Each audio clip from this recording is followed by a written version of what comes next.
Buenos días a todos a este 19 Congreso Internacional de Filosofía Latinoamericana. Em, Mi ponencia es Redescubrir a Bartolomé de las Casas, tesis filosóficas de una educación del tercer milenio, no en el tercer milenio, sino del tercer milenio. Continuamos. Ya. Eh, un saludo especial a todos los que nos acompañan hoy, a los colegas José, Oscar, Luis y quien preside esta mesa, el profesor Edgar Eslava, que creo que hace mucho no nos veíamos y me honra haber tomado clases con él. Y pues como estamos en una mesa de filosofía y educación, aprovecho este escenario para lanzar una propuesta a los moderadores, y es que en el panel final de este Congreso Internacional haya algún tipo de pronunciamiento de la comunidad académica de la Universidad Santo Tomás, que tiene una gran tradición humanista, para que se posicionen desde la filosofía eh, de toda la destrucción de las escuelas, universidades y patrimonio cultural universal en la Franja de Gaza. Este genocidio al pueblo palestino de 60.000 víctimas, y nosotros como educadores, educadoras en Latinoamérica, tenemos algún poder agencial para influir en ese escenario ante los gobiernos, ante las autoridades académicas.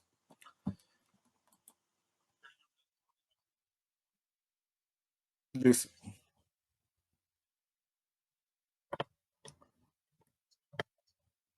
Ajá, dale, dale. Ok.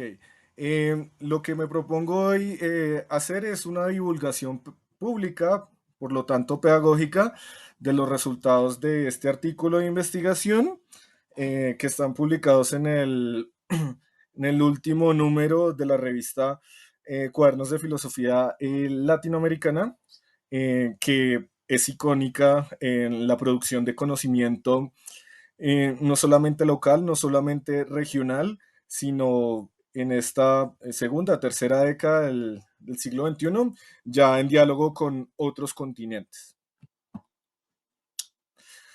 Bueno, la indagación es esta. Em, Primero, ¿qué puede comunicar la vida y obra de Bartolomé de las Casas a las personas actuales y a las personas del porvenir acerca de una educación del tercer milenio? Y la otra es, ¿cómo podríamos repensar con De las Casas los nudos de nuestra modernidad y el futuro civilizatorio de nuestra especie? Algunas fuentes de clásicas de las casas, no en el sentido que sean muy viejas, sino que nos siguen interpelando en el presente y probablemente en el futuro por la pervivencia de algunos problemas, son estas: historias de las Indias, breve relación de la destrucción de las Indias, apologética, de regia potestade, del único modo de atraerlos a todos los pueblos a la verdadera religión, y demás. Y es una obra muy prolífica, casi 14 tomos de producción en 60 años de este autor. Genial, fraile dominico del siglo XVI en nuestra América. ¿Qué enfoque de trabajo hice en este artículo? Primero busqué relacionar un poco la filosofía de la educación con la filosofía de la historia, mirar tanto la faceta educativa, si la hay, y una razón lascasiana en el sentido de formación para las nuevas generaciones. También me basé con ciencias auxiliares, otras fuentes, las ciencias de las emociones, es decir, la psicología empírica, de los pueblos, ciencia política, historia, antropología, incluso las ciencias del universo, un poco la cosmología. Y la situacionalidad histórica, pues obviamente repensar el evento fundante de la modernidad, que pues fue la conquista de América, pero también el genocidio palestino y probabilidades de colonización espacial futura. Eh, a propósito del proyecto Artemis a ir a la Luna y también a Marte. Bueno, la primera controversia es quién fue de las casas, ¿sí? Aquí de entrada quisiera polemizar con algunas visiones un poco simplificadas o poco científicas de la historiografía, que nos dicen más o menos que las casas fue un antiimperialista, un activista clerical anti-español o un simple pacificador imperial. Lo lo que muestran en la controversia de esta figura es que sustancialmente puede ser considerado un moderno educador y algo que ya estaba presente en la literatura, que es un crítico clásico de la modernidad emergente del capital. Como no hemos salido de ese atolladero, pues tiene una relevancia muy actual. Entonces, la idea es que llenar ese vacío, usualmente se hablaba de las casas en filosofía política, etcétera, pero no se ha visto sus rasgos educativos. Si bien es cierto, no fue docente de profesión, no fue un descubridor científico en el nuevo mundo y demás. Podría haber un etos educativo en él. Eh, Aquí unos rasgos biográficos. Él hizo prácticamente misiones predicadoras y viajes intermitentes a la tierra firme, República Dominicana, Colón, Haití, Cuba, México, Venezuela, Nicaragua, entre otros. También fungió como una especie de consejero crítico y elevó denuncias racionales ante las autoridades imperiales del momento, Carlos V, Carlos I, Felipe II, el Consejo de las Indias, y se ganó la enemistad eh, de los filósofos del etos dominante de la época, Ginés de Sepúlveda, entre otros pares teológicos, religiosos, judiciales y demás. Afortunadamente no fue sometido a algún tipo de tribunal inquisidor o estar en la cárcel. Y pues bueno, tuvo una escritura muy prolífica, pública, a favor de los pueblos indígenas y tardíamente también los pueblos africanos, si bien por un momento de su vida estuvo a favor de la esclavitud en el África como modo de morigerar el dolor indígena nativo. Ya después se autocriticó en ese sentido.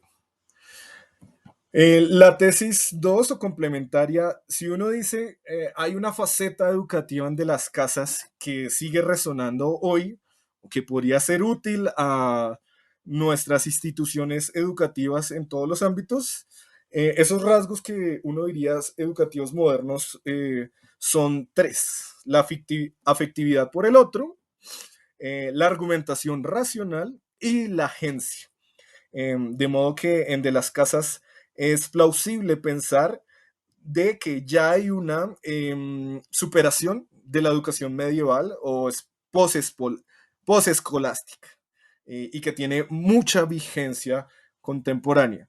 Eh, Obviamente en la reconstrucción no digo que no haya tenido influencias de la disputatio tomista, de mirar objeción, tesis, etcétera, pero ya expresa una forma de pensar, de argumentar moderna, y eso se la da pues este encuentro geográfico y bélico entre dos mundos.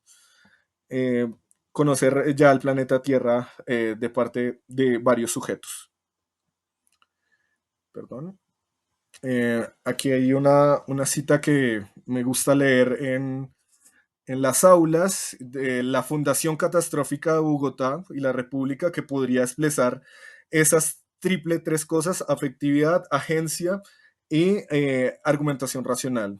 Leo: pusieron por nombre el nuevo rey de Granada, escribe el rebelde Dominico de las Casas, porque el tirano que llegó primero a estas tierras era natural del reino que acá está de Granada, y porque muchos inicuos y crueles hombres que allí concurrieron de todas partes eran insignes carniceros y derramadores de la sangre humana, que es todo lo que pretenden para alcanzar su filo último, su telos, que es el oro. El dicho rey indígena, que se llamaba Bogotá, por el miedo que le pusieron, dijo que él daría una casa de oro que le pedían, danle tormento del trato de cuerda, échanle cebo ardiendo en la barriga, ponele a cada pie una herradura hinchada en un palo y el pescuezo atado a otro palo y dos hombres que le tenían en las manos y así le pegaban fuego a los pies. Lo hacía para matar poco a poco a tormentos si no le daba oro. Y así lo cumplió y mató al dicho señor, esto yo lo agrego, Muisca, con los tormentos. ¿Qué puede ser más fea, ni fiera, ni inhumana cosa? De manera que en esta primera tesis defiendo eso, que hay un rasgo educativo que tuvo este autor como misionero, como consejero crítico en la corte imperial y como escritor. Y de acuerdo, y estoy de acuerdo con una tesis de la literatura de que es uno de los primeros filósofos modernos críticos de la modernidad capitalista. Lo nuevo que busco aportar es mirar su faceta educativa. Segundo, hay una controversia sobre el devenir histórico, aquello de los enlaces pasado, presente y futuro, cómo los sujetos en la educación podemos cambiar la historia, cómo podemos repensar algunas tragedias pasadas, algunos momentos que celebramos con júbilo. ¿Mm? De modo que la tesis 3 que quiero defender es que con el clásico de las casas y a partir de la catástrofe moderna de la conquista, podemos repensar la complejidad del devenir histórico y el futuro civilizatorio a través de figuras como una lógica contrafáctica o la ucronía, como una educación agencial tal que podamos poner en práctica que las cosas pudieron ser y pueden ser de otra manera, y a su vez que también, y no hay ninguna contradicción ahí, que fue lo que fue y puede cambiar a futuro. Eh, Miremoslo un poco así. De las Casas nunca estuvo en contra de la conquista española de su imperio, solo buscó morigerarla y racionalizarla. Pero a futuro podríamos plantear, y esto es controversial porque somos hijos de la independencia, de la crítica de posguerra a los imperios, pero una colonización distinta posible de encuentros entre mundos. Para una clase y demás, o la revisión de las ciencias de lo social, podríamos plantearnos estas preguntas de la razón lascasiana, es como tales como ¿qué hubiera ocurrido si los colonizadores hubieran conservado más o algo el patrimonio arquitectónico, icónico, tecnológico, escritural, lingüístico, cultural y científico de los otros, de las civilizaciones mesoamericanas y acá y demás? ¿Qué otras simbiosis entre civilizaciones han acontecido en la historia y podría haber en el presente y futuro civilizatorio de nuestra especie? ¿Mm?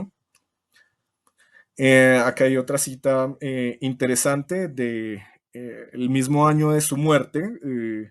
Llega a esta conclusión este filósofo moderno o educador moderno, dice, todos los reinos y señorías de las Indias que tenemos usurpados, que de allí se sigle y la obligación a restituir de ellos, que no pueden llevar un solo provecho a aquellos reinos sin la obligación de restituir, sin restituir todo cuanto les han robado y satisfacer irreparables daños que los señores y súbditos de nosotros han recibido.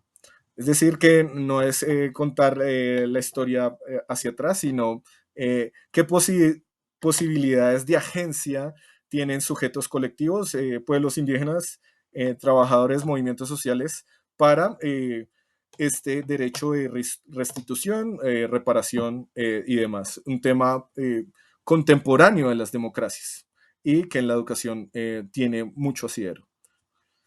Em, Como el tiempo es corto, finalmente otra controversia que está aquí es sobre la diferencia o el vivir con otros. Pero en el sentido que Previo al trato político, que son de gobiernos con ciudadanos o entre mismos naciones o entre comunidades políticas, hay algo previo que es lo educativo, el trato interpersonal y también colectivo entre ambos. Entonces, con los rasgos educativos de las casas o su sapiencia afectiva, y dado la evidencia que nos muestran las ciencias de mucha proliferación ahorita en las sociedades, podemos asumir las injusticias multimodales a los otros, tanto de los riesgos de las colonizaciones empíricas actuales de la civilización capitalista. Gaza es icónico por parte de las potencias imperialistas, Estados Unidos, Unión Europea, como también hipotéticos eventos futuros, tales como la colonización espacial y encuentros con otros mundos. Ahí estoy asumiendo como que ya geográficamente es imposible hablar de encuentros entre mundos, pese a que hayan pueblos apartados, los sentinelenses en India o algunos pueblos amazónicos, pero a futuro con el desarrollo de las fuerzas productivas y si un riesgo civilizatorio no nos sucumbe, eh, hay que pensar una ética interespecies e interplanetaria con formas de vida en Tazocal, de así sea muy remoto, habría que pensar este asunto. Y bueno, para continuar el diálogo filosófico y a manera de abrebocas, invito a todos los colegas, al público, a los que están conectados hoy, a leer el artículo Redescubriendo a Bartolomé de las Casas, tesis filosóficas de una educación del tercer milenio, eh, en la revista Cuadernos de Filosofía Latinoamericana. Muchas gracias a todos. Eh, ok, sí. No, no, y empiezo por algo de, no, no era tanto como una exigencia al coordinador de la mesa injusta, digámoslo así, en el marco de esta razón lascasiana, tenemos un marco de agencia que incluso eh, sin comprometer a la universidad, pues ya estamos hablando de facto a favor o mirando esta catástrofe del pueblo palestino. De manera que no quería ser en ese sentido institucionalista o algo así, sino una vocación de agencia que desde los ponentes, desde los moderadores y desde el cierre de la plenaria, seguramente hay un margen. Bueno, ok. Em, acerca de si el mundo ha cambiado o no, sí, uno podría decir que los clásicos no solo interpelan los últimos 5 siglos, algo así, sino también para pensar violencias muchas pasadas, que también son dolorosas, trágicas y demás. Y ahí creería que un pensador clásico de cualquier tradición, o sea, cualquiera es cualquiera, analítico, continental, religioso, laico, etcétera, es aquel que logra pensar la historia como una totalidad o como una localidad que la interpela a la historia universal. En este caso, Bartolomé de las Casas eh, lo planteé al criticar el fin último del imperio español y la sociedad emergente del oro como fin en sí. Estaba criticando también no solamente el capitalismo que en Marx nace en el siglo XVI, sino también la sociedad de clases misma, ni siquiera la sociedad occidental, sino las sociedades de clases que hemos construido hace por lo menos 8.000 años, porque pues lo que nos ha enseñado una ciencia de lo social interesante, genial, la arqueología, es que el 99% de nuestra historia humana ha sido en sociedades sin clases sociales. Entonces diría que sí, es decir, no busqué o no busco hacer el mismo método de agiografía, mitologizar a Bartolomé como el gran defensor de los pueblos indígenas. Ahí muestro los matices con la historiografía soviética, con la teología de la liberación, o con una visión bastante idealizada como los derechos humanos modernos. Mostré sus contradicciones como ser humano mundano, es decir, Bartolomé, lo repito, nunca estuvo contra la conquista española en sí, sino eh, como filósofo moderno heterodoxo buscaba racionalizarla. Pero aceptando esa premisa, hay cosas muy interesantes para pensar el presente. ¿Sí? Eso con respecto a eso, poco importa si estoy de acuerdo que, digamos, Bartolomé fue sustancialmente un educador moderno o fue un educador en transición entre el mundo medieval o fue el último medieval tardío. Sí, poco importa, lo importante es esa pulsión pedagógica y clásica para criticar las violencias actuales, no solamente la que él vivió, que fue horrorosa, sino la que está siendo televisada, que es la catástrofe del pueblo palestino. Y y ahí uno la pregunta que nos decía Farid, creo, o Carlos, y es, ok, tú estás diciendo que esto no es para hacer historia de las ideas, sin ninguna implicación en nuestras instituciones educativas, llámese escuela, universidad, instituto tecnológico. Sí, es cierto. La idea haciendo experimentos mentales, ¿qué sería enseñar a de las casas? Comparto la visión que dice Farid como un educador en la dignidad del otro, una apertura al otro, ¿sí? Ética pedagógica, ¿sí? El lenguaje de la educación es ese, ¿sí? ¿Qué sería, por ejemplo, dar una clase de filosofía o o de ciencias de lo social, etcétera, geografía, en una escuela israelí con de las casas, o en una escuela palestina, o en una escuela ahorita en Cauca, en el Putumayo, o a diversas clases sociales? ¿Cómo usted le inculca la dignidad humana, no sé, a los hijos de los opresores o a los cómplices por omisión o agencia? Sí, porque a veces son menores de edad, pero pues acá hablamos de educación en sentido extenso, es decir, educación formal e informal, adultos jóvenes en aulas y por fuera. Diría que uno puede traer a la contemporaneidad, al tercer milenio, es un poco pretencioso porque la filosofía de la ciencia nos ha enseñado que nosotros no podemos predecir el futuro. 1000 años no se pueden predecir. Pero con esta idea kantiana de un marco regulativo, digámoslo así, de dignidad, uno podría decir que la idea es potencializar nuestros sistemas educativos en la afectividad con el otro, ¿sí?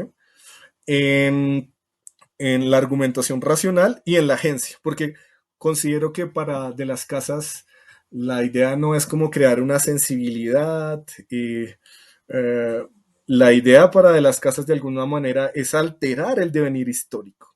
Y en nuestro caso, nuestro reto es, en la medida de las posibilidades de nuestra agencia, no siendo gobernantes, eh, cómo evitamos este genocidio en curso y cómo planteamos una salida republicana, democrática, al conflicto entre estos dos pueblos o el conflicto de otra invasión tenaz de Rusia a Ucrania y demás.